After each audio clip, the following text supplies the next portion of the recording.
Good morning, children. Today we'll study about the exchange of gases, how the gases oxygen and carbon dioxide are exchanged between the lungs and the blood, and then from the blood between the blood and the tissues.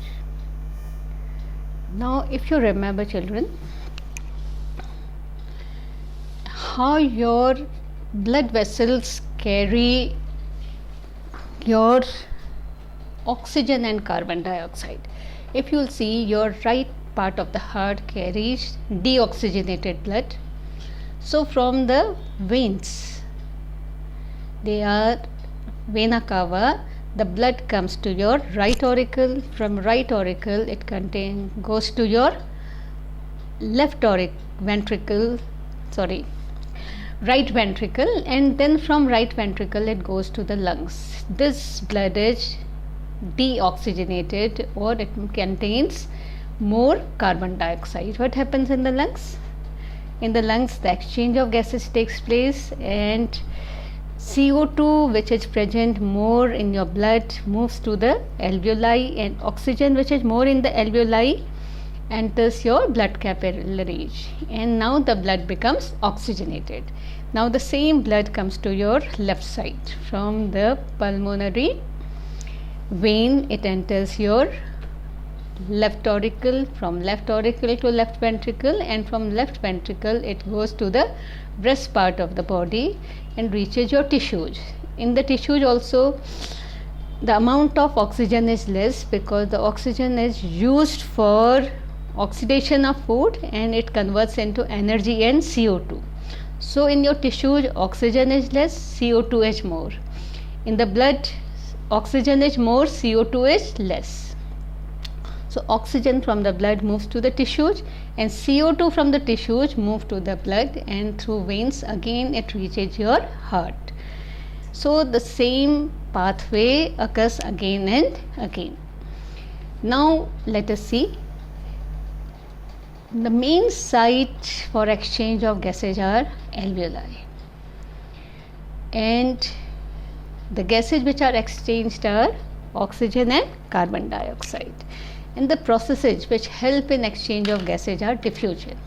Now what is diffusion, children?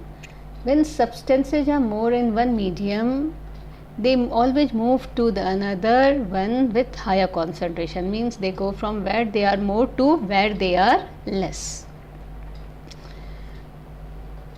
And second is partial pressure of gases. Now what is partial pressure? In the atmosphere there are so many gases present: oxygen, nitrogen, carbon dioxide and other gases. So the pressure exerted by an individual gas in a mixture of gas is known as partial pressure, and that is also responsible for exchange of gases. Now let's see the membranes which help in diffusion of gases. What are the characteristics of the membrane by which the diffusion of gases becomes possible? Now first membrane is your squamous epithelium of the alveoli. Epithelium is the outer covering, and if you may have read in class 9, there were different types of tissues. So squamous epithelium of your alveoli, then the outer covering of the blood capillary is known as endothelium, and the space between them, that is known as basement substances. Now all three together are very less, it is less than 1 millimeter, so it is very easy for the gases to move in and out. So membrane of the alveoli, membrane of your blood capillary, and the basement substance between them. Now what are the factors which affect the exchange of gases? Large surface area. Children, the alveoli contribute to a large surface area. There are about 300 million alveoli in lungs. So the area in the lungs is very large, which helps in the exchange of gases. Then second is thin membrane. The membranes are very thin, about 1 cell thick, so it is very easy for the gases to move in and out. Third is your moist lining. The inside of alveoli sac is moist, and that also helps in diffusion. Then second is good supply of blood. These alveoli are covered by blood capillaries, so the exchange of gases becomes very quick.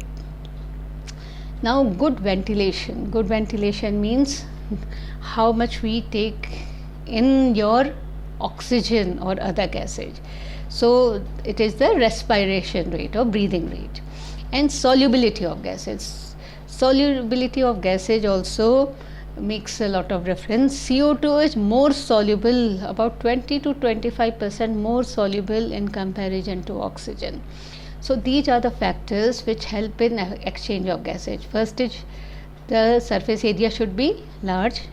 The membrane in which diffusion is taking place should be thin, and it should be moist. It should be richly supplied by blood vessel, and there should be a lot of air inside the alveoli, which is by breathing, and the gases solubility also makes a difference. Now children, at partial pressure, and this partial pressure is expressed as PO2 and CO2 because we are mostly speaking about these two gases. Now children, this environment has the partial pressure of 760 millimeter of mercury. Partial pressure is written in millimeter of mercury, and this is at room temperature. And if you see, there are two main gases, mainly oxygen and nitrogen. Oxygen is 21%, nitrogen is 78%, carbon dioxide is very less, 0.3%, and other gases are 1%. So this is the concentration of gases in the atmosphere. Now children, gases are molecules. When they hit one another or any surface, they bounce back. And when the gas molecules hits a surface, it spends energy and puts a pressure. In the air, the gas with more concentration will have more pressure. So which gas has more concentration? Nitrogen 78% and oxygen 21%. So total pressure of oxygen plus nitrogen plus carbon dioxide plus other gases is equal to 760. Now you may be wondering that it is 21% and in the atmospheric air, and here it is written 159. You open your book also and keep your table in front of you, this table, so it will be easy for you to understand.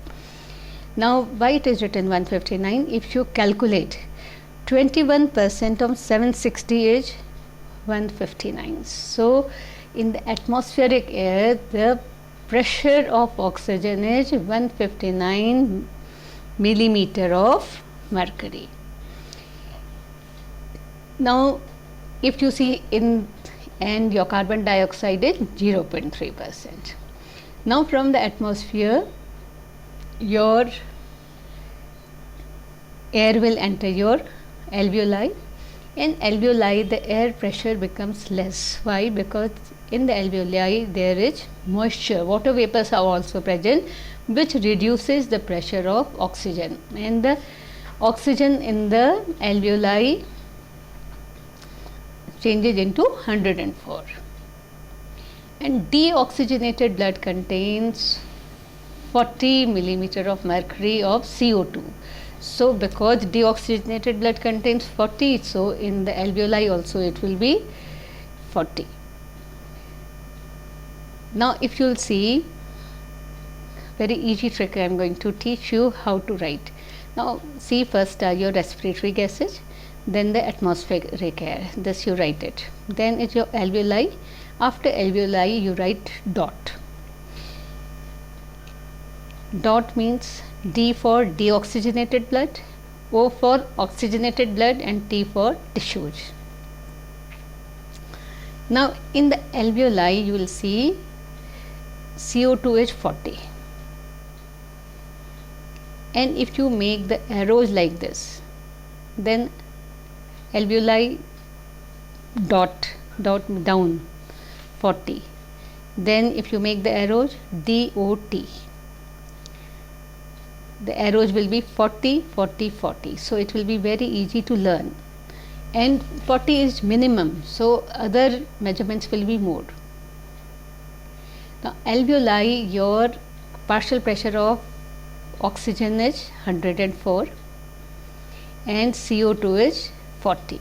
Now what happens when this, from the alveoli, this exchange of gases will take place. So the blood capillaries which are entering the alveoli, which are near the alveoli, the pressure of deoxygenated blood of oxygen is how much? 40. Alveoli has 104. So oxygen will move from alveoli to the blood capillaries. And if you see CO2 is more in deoxygenated blood, and in alveoli it is less. So from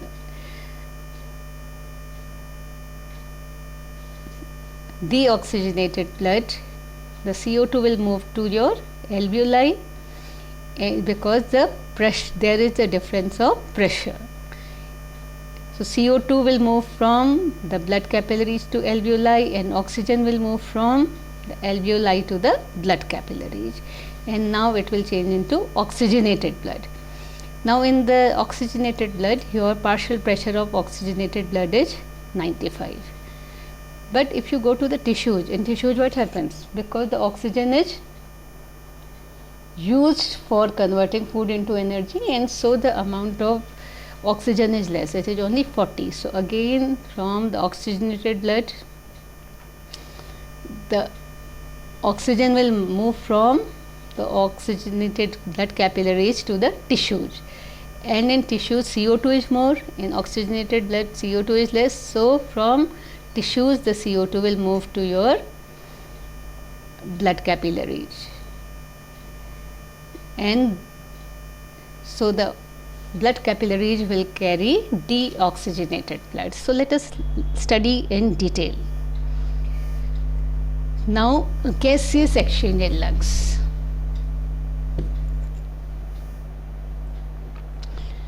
Oxygen uptake by pulmonary blood. See, we have studied in that diagram partial pressure of oxygen in alveolar is how much? Open your book also. How much? Is in 104. And is venous blood, or we also call it deoxygenated blood, how much? It is 40 millimeter of mercury. So the difference of pressure is how much? 64 millimeter of mercury. So diffusion will occur, and after diffusion the oxygenated blood, the partial pressure will become 95. So from your alveoli, oxygen will move to your blood, and the pressure will change into 95. So oxygenated partial pressure is 95. Now this is CO2. Where is CO2? CO2 in the alveoli is less, and CO2 in the blood capillary is 45 millimeter of mercury. So where is more? In the blood, because this blood contains deoxygenated, more carbon dioxide. So CO2 from the blood will move to alveoli. So CO2, and then from there it is exhaled out. So after diffusion, CO2 in the pulmonary capillary again decreases to 40, means the oxygenated blood, it will be 40. If you will see your chart, oxygenated blood CO2 is 40, and oxygenated blood oxygen is 95, CO2 is 40. Now let's see. if you see children, if you air which is breathed in, it contains 21% oxygen, and the air which we breathe out, it contains only 16% of oxygen. It is not only that we are throwing out only carbon dioxide, we will throw all the mixture of gases, but the amount of oxygen will become less and carbon dioxide will become more. Carbon dioxide which we inhale was about 0.04%, and the air which we exhale, in that carbon dioxide is 4%, and nitrogen and other gases remain same.